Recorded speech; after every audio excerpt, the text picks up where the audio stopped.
YCP ప్రభుత్వంపై TDP అధినేత చంద్రబాబు మరోసారి తీవ్ర స్థాయిలో విరుచుకుపడ్డారు. రాష్ట్రంలో టెర్రరిజం ప్రభుత్వమే ప్రోత్సహిస్తున్నదని, వైసీపీ పని ముగిసినట్లేనంటూ వివాదాస్పద వ్యాఖ్యలు చేశారు. రొంపిచెర్ల ఫ్లెక్సీ వివాదం కేసులో పీలేరు సబ్ జైల్లో ఉన్న టీడీపీ కార్యకర్తలను ఆయన పరామర్శించారు. ఈ మేరకు అన్నమయ్య జిల్లాకు వచ్చిన చంద్రబాబుకు ఆ పార్టీ శ్రేణులు ఘన స్వాగతం పలికారు. పెద్ద ఎత్తున నినాదాలతో కార్యకర్తలు హోరెత్తించారు.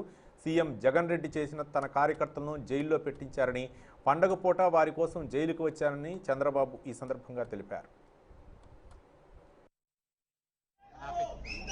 ఎంత మీ మీద వ్యతిరేకత ఉందో ఒకసారి గుర్తుపెట్టుకోండి. స్వచ్ఛందంగా ఇలా వచ్చారు. మీరు కావాలంటే నా మోటార్ బైక్ నిలపచ్చు, కాలు రానికుండా బ్యారికేడ్ కట్టచ్చు. మా వాళ్ళు కాలు నడకన కావాలంటే వచ్చి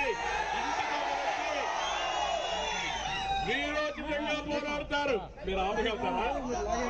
మీకు శాతం అవుతున్నారని అడుగుతున్నా. ఏ తమ్ముళ్ళు పోలీసులు చేసేపటికి భయపడతాము మనం? భయపడన్నారు. జైలు పైకి ఎత్తండి.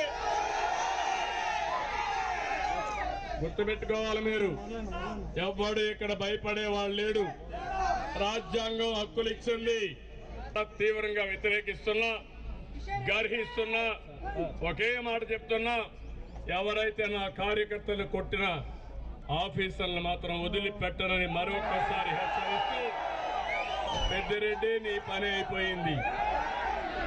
గెలిచేది తెలుగుదేశం పార్టీ. పుంగనూరులో కూడా జెండా ఎగరేసేది. ఆ రోజు మీరు గుర్తుపెట్టుకోండి, సైకోలో మీరు ఆకాశంలో తిరగలేరు. పీలేరులో ఉండేవాడు ఈ భూభాగానే తిరగాల, ఈ రోడ్డు మీద తిరగాల. ఇదే పోలీసులు ఉంటారు. అదే పోలీసుల దగ్గర ఏం చేయాలో చేసి చూపిస్తామల్లా. ఆశ అనొద్దండి.